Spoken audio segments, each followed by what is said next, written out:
Assalamu ala Rasulillah wa ala alihi wa ashabihi wa man tabi'ahu bi ihsanin ila yaumil qiyamah. Allahumma salli ala Muhammad wa ala ali Muhammad kama sallaita ala Ibrahim wa ala ali Ibrahim fil alamin innaka Hamidum Majid. Alhamdulillah, Bapak-bapak, saudara-saudara yang mudah-mudahan dirahmati oleh Allah Subhanahu wa taala. Alhamdulillah, pada kesempatan malam hari ini kita bisa bertemu kembali di majelis yang mulia ini, maka melanjutkan apa yang menjadi pembahasan kita pada kesempatan yang lalu, di mana pada pertemuan terakhir kita sudah sampaikan beberapa alasan kenapa kita harus bertobat kepada Allah Subhanahu wa taala. Sebagaimana disampaikan oleh Ibnul Qayyim Al-Jauziyah rahimahullah di dalam kitab Madarijus Salikinnya, alasan kenapa kita harus tobat kepada Allah Subhanahu wa taala, yang pertama karena banyaknya dosa-dosa yang kita kerjakan. Kemudian yang kedua, kenapa kita harus tobat kepada Allah? Karena tidak sebandingnya antara rasa syukur kita kepada Allah Subhanahu wa taala dengan nikmat-nikmat yang Allah berikan kepada kita. Jadi nikmat begitu banyak, sementara rasa syukur kita kurang, sehingga itu membutuhkan pertobatan kepada Allah Subhanahu wa taala. Dan yang ketiga, karena ketidakmampuan kita di dalam beribadah kepada Allah dengan semestinya. Jadi kita tidak bisa beribadah kepada Allah sebagaimana layaknya yang dikehendaki oleh Allah Subhanahu wa taala. Masih banyak kekurangan-kekurangan di dalam ketaatan-ketaatan yang kita lakukan, sehingga ini membutuhkan pertobatan kita kepada Allah Subhanahu wa taala.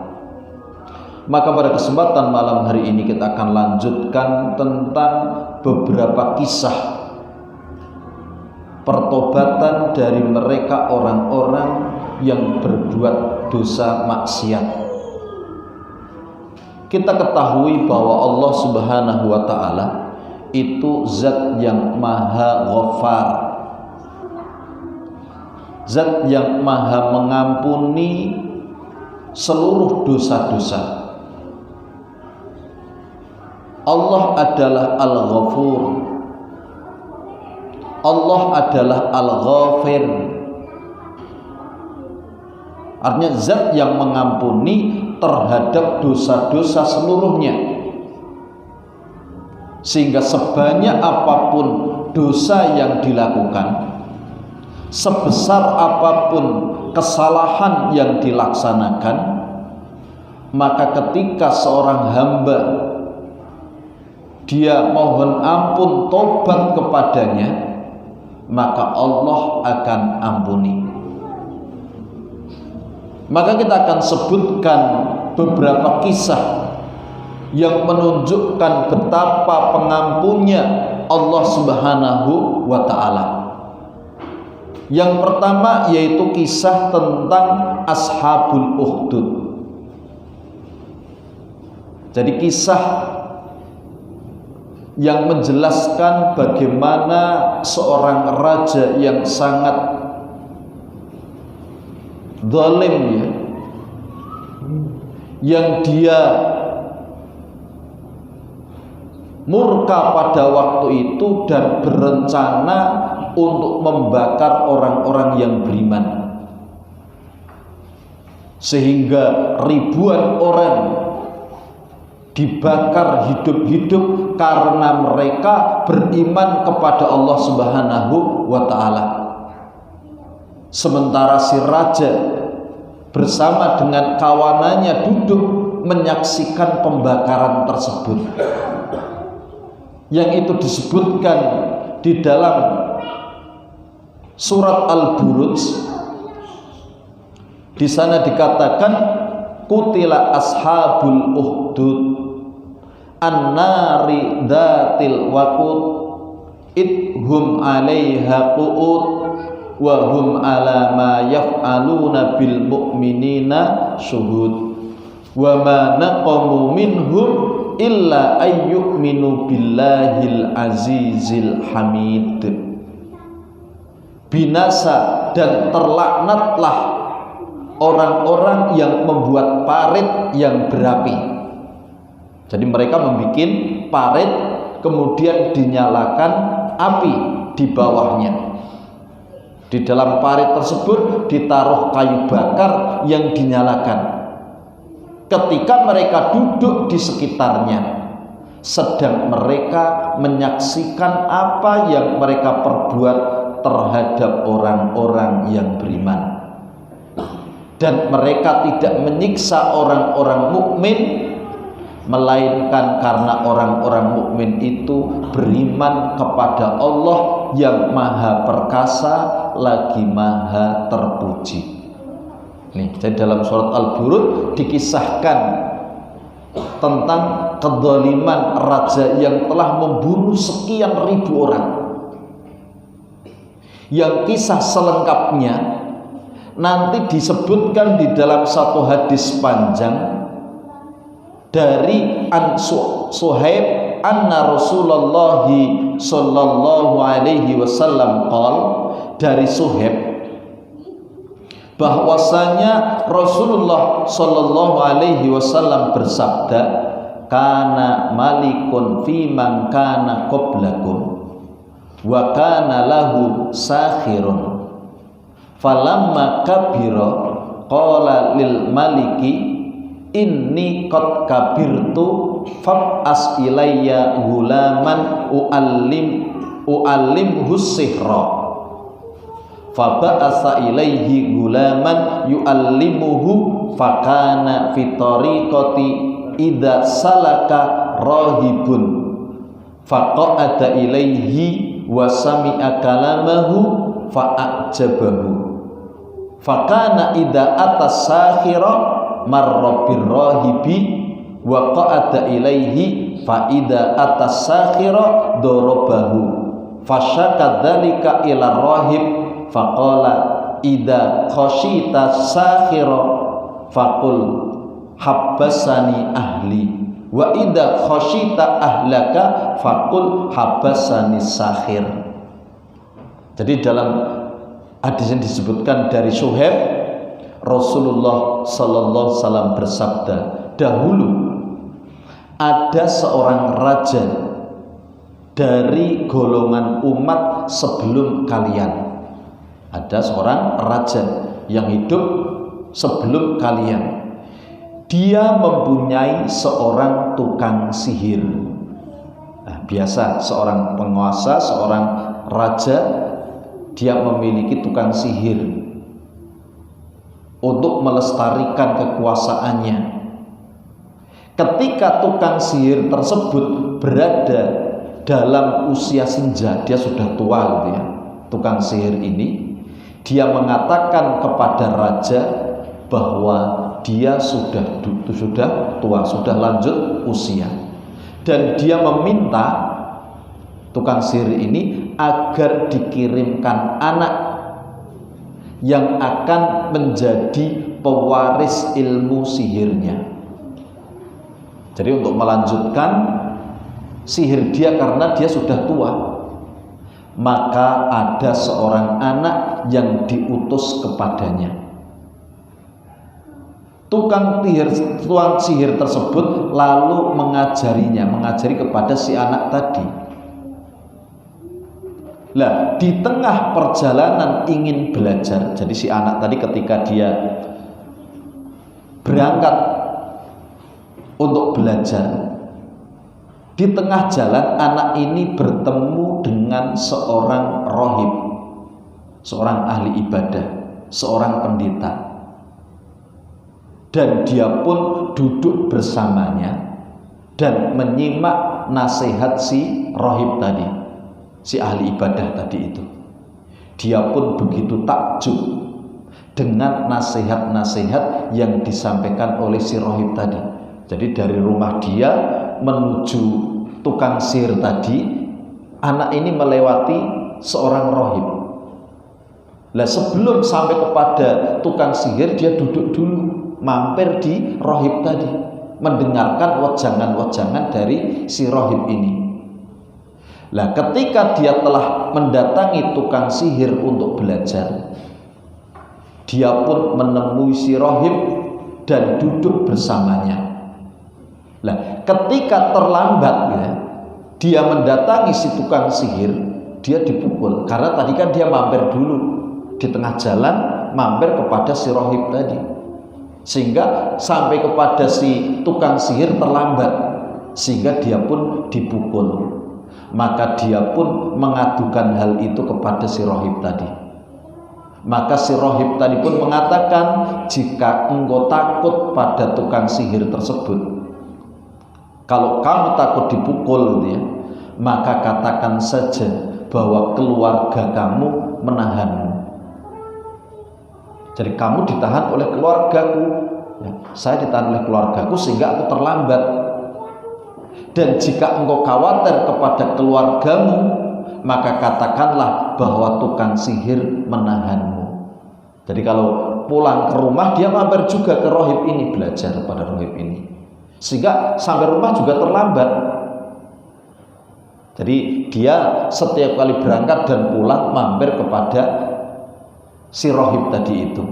Kemudian Rasulullah melanjutkan, fabainama huwa kadzalika it'ata ala dabatin azimatin qad habasatin nasa faqala al-yawma a'lamu as-sakhiru afdalu amir rahib afdalu fa akhadha hajaran faqala Allahumma in kana amru rahib ahabba ilaika min amri sakhir faqtul hadhihi dabah hatta yamdiyan nas faromaha faqatalaha wa madon nasu fa'atar rahib fa'ahbarahu faqala lahu rahib ay bunayya antal yawma afdalu minni qad balagha min amrika ma ara wa innaka satuqtala fa inni tulita fala tadullu alayya.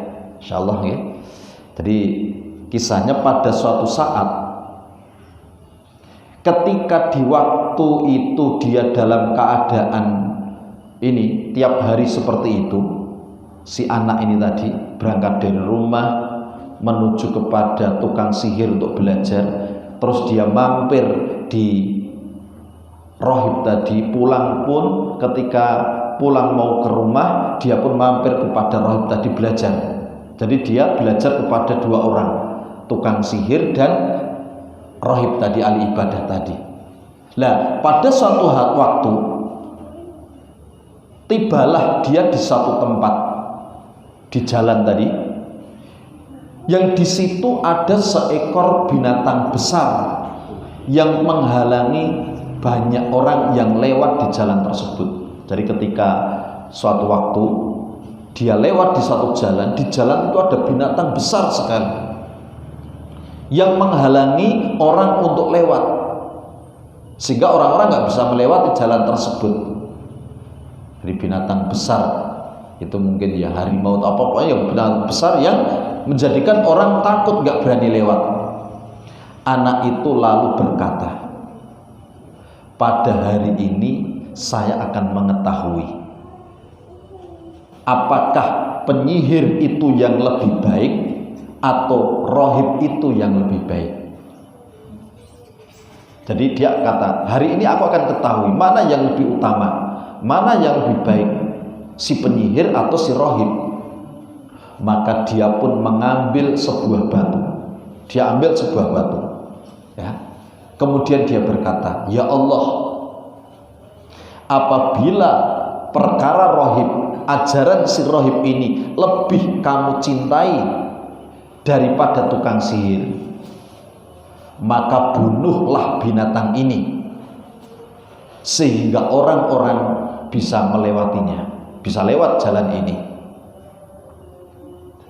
Ya Allah, kalau memang ajaran si rohib lebih kamu cintai, dia ambil batu tadi ya, daripada ajaran si tukang sihir, maka bunuhlah binatang ini. Artinya dengan lemparan saya ini nanti, ya.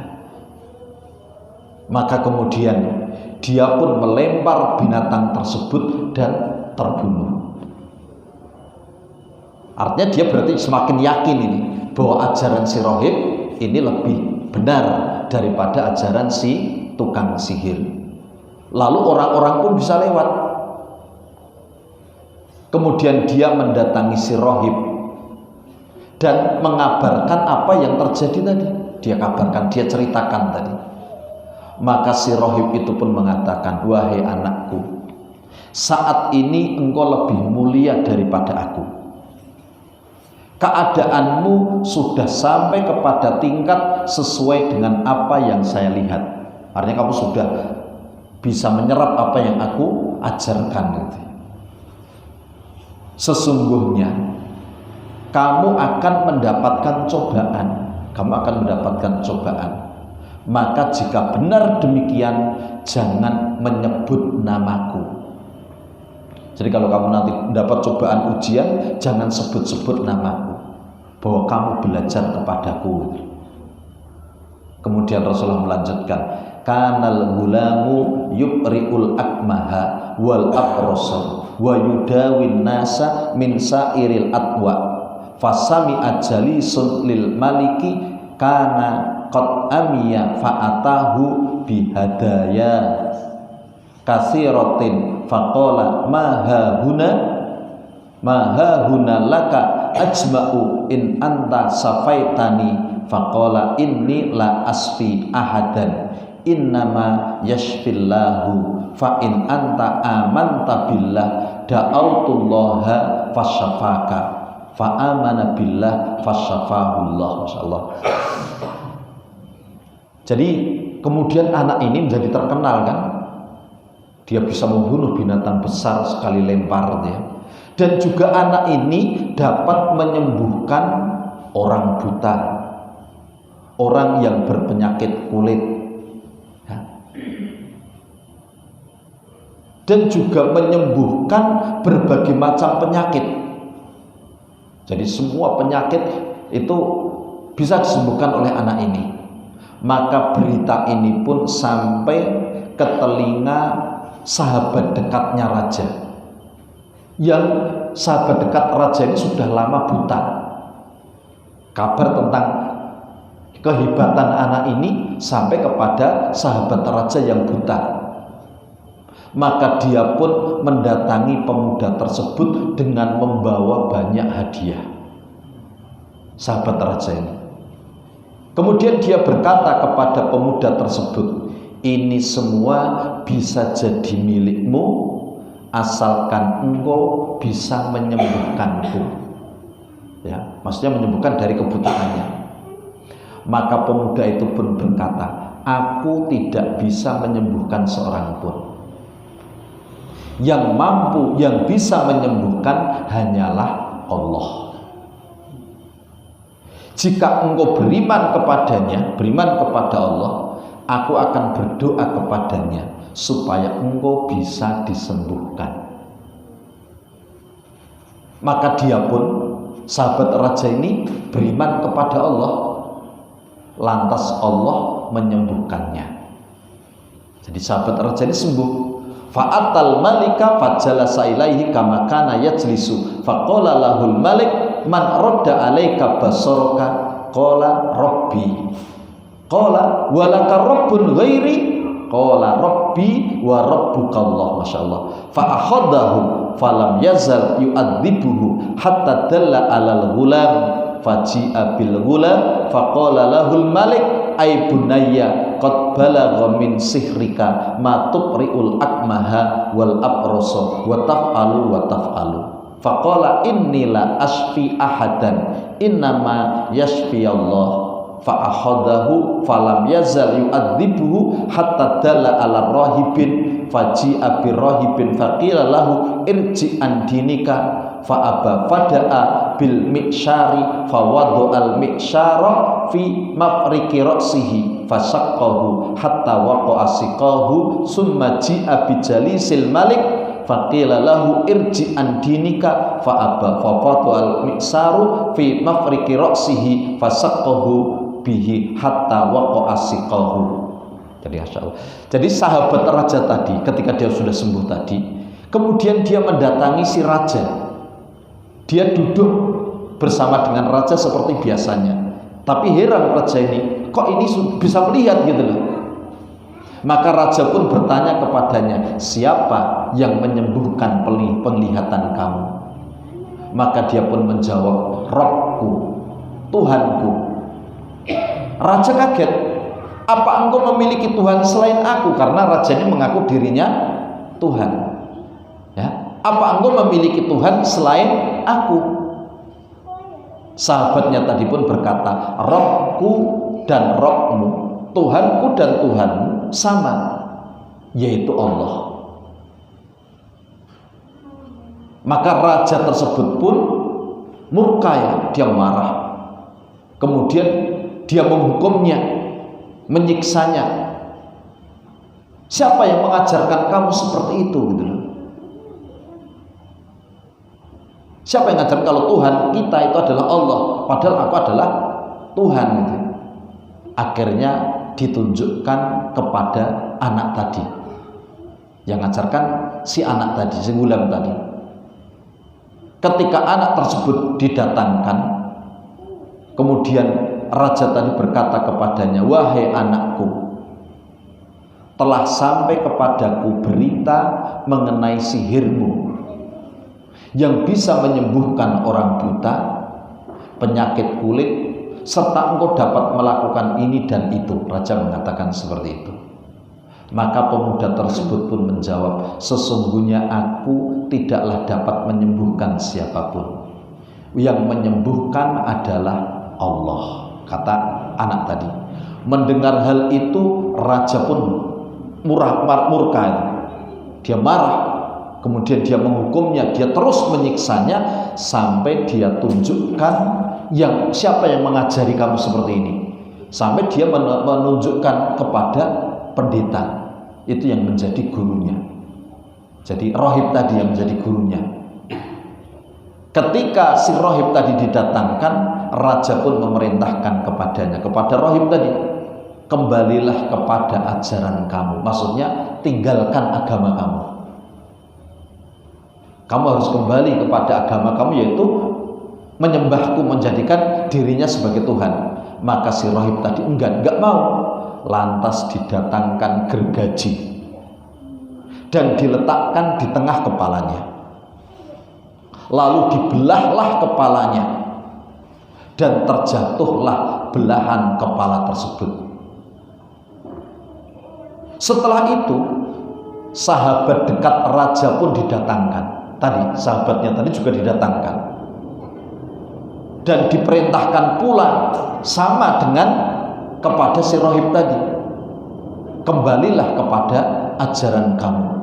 Dia pun enggak mau, dia sudah beriman kepada Allah ya. Lantas terjadilah hal yang sama, didatangkan gergaji dan diletakkan di tengah kepalanya, lalu dibelahlah kepala itu dan terjatuhlah belahan kepala tersebut. Summa ji'a bil gulam faqila lahu irji an dinika fa'aba fadafa'ahu ila nafarin min ashabihi faqala idhabu bihi ila jabalin kada wa kada fas'adu bihil jabal fa idza balagtum dzurwatahu fa in raja'a an dinihi wa illa fatrahuhu fadhahabu bihi fasaidu bihil jabal faqala Allahumma kfinihim bima syi'ta farajafa bihimul jabal fasaqatu wa ja'a yamsi ilal malik faqala lahul malik ma fa'ala ashabuka qala kafanihimullah fadafa'u ila nafarin. Jadi ini hadis panjang, saya terjemahkan saja. Kemudian giliran pemuda tersebut didatangkan dan dia diperintahkan hal yang sama, kembalilah kepada ajaran kamu. Dia pun enggan, pemuda ini. Kemudian anak ini diserahkan kepada pasukan raja. Raja kemudian berkata, pergilah kalian bersama pemuda ini ke puncak gunung. dakilah gunung bersama dengannya. Jika kalian telah sampai di puncak gunung, ya, setelah sampai di puncak gunung, kemudian katakan kepadanya, paksa dia untuk kembali kepada ajarannya. Kalau dia kembali kepada ajarannya, bebaskan dia, pemuda ini. Jika tidak, lemparkan dia dari atas gunung. Lantas pasukan raja tersebut pun membawa si pemuda tadi mendaki gunung. Ketika sampai di gunung, pemuda tadi berdoa, "Ya Allah, cukupilah aku dari tindakan mereka dengan kehendak-Mu." Maka gunung tadi goncang, ya, gunung goncang, dan semua pasukan raja tadi itu jatuh dari gunung. Pemuda ini selamat, gitu loh. Lantas pemuda ini kembali berjalan menuju raja. Dia datangi raja tadi. Ketika sampai, raja kaget dan dia bertanya kepada si pemuda tadi, "Apa yang dilakukan teman-temanmu tadi?" Artinya teman-teman raja tadi. "Pasukanku kamu apakan?" Maka pemuda tadi menjawab, "Ya, Allah telah mencukupi dari tindakan mereka." Artinya Allah menyelamatkan aku dari apa yang hendak mereka lakukan. Lalu pemuda itu dibawa lagi bersama dengan pasukan raja, dan raja itu memerintahkan kepada pasukannya, "Pergilah kalian, bawa pemuda ini ke dalam sebuah sampan, ya, menuju tengah lautan. Jika dia mau kembali kepada ajarannya, bebaskan dia. Jika tidak, tenggelamkan dia di dalam laut, lempar dia ke laut." Maka mereka pun membawa pergi si pemuda itu. Lalu pemuda ini di tengah laut berdoa, "Ya Allah, cukupilah aku dari tindakan mereka dengan kehendak-Mu." Tiba-tiba sampan itu terbalik. Kemudian pasukan raja tenggelam. Kemudian pemuda tersebut pun kembali berjalan menuju raja. Ketika menemui raja, dia pun berkata kepada pemuda, si raja tadi bertanya, "Apa yang dilakukan teman-temanmu tadi itu?" Sama, gitu ya, artinya menanyakan tentang pasukannya itu. Maka pemuda tadi menjawab, "Allah telah mencukupi dari tindakan mereka sehingga aku selamat." Terus faqala lil malik innaka lasta biqatili, dan seterusnya, panjang hadisnya. Intinya kemudian dia pun berkata kepada raja, "Engkau tidak bisa membunuhku," kata pemuda tadi, "sampai engkau memenuhi syaratku." Raja pun bertanya, "Apa syaratnya?" Pemuda tersebut mengatakan, "Kumpulkan rakyatmu semua di satu bukit. Semua rakyatmu kamu kumpulkan di satu bukit.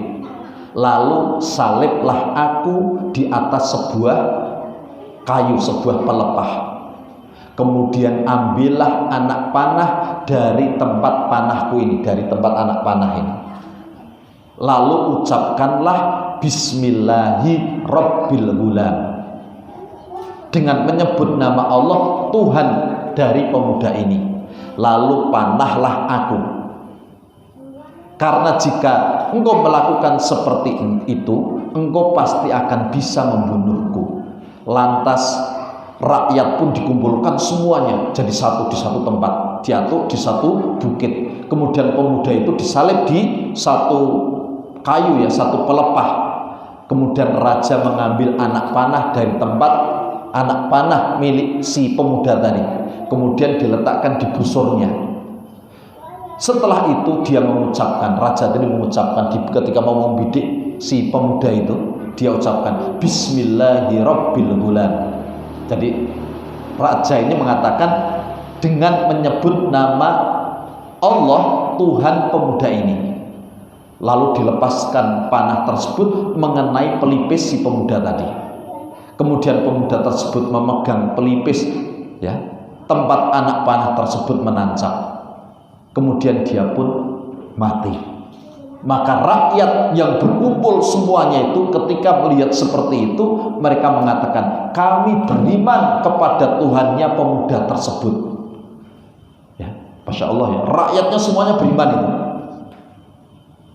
Begitu melihat peristiwa tersebut, dia katakan, "Kami beriman kepada Tuhan pemuda ini. Kami beriman kepada Tuhan pemuda ini."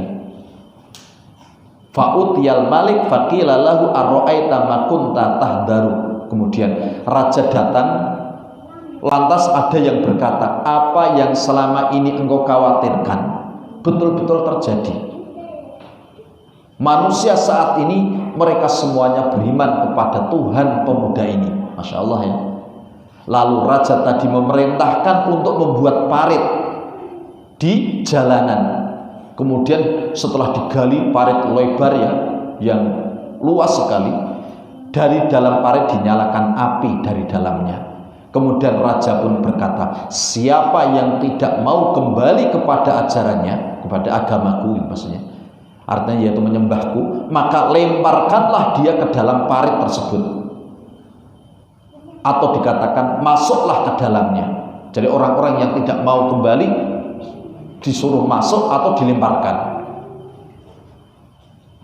Mereka pun melakukannya. Orang-orang yang beriman tadi, mereka nyegur dalam parit tadi. Lebih baik mati gitu, daripada kembali kepada kesyirikan, kepada kekufuran ya.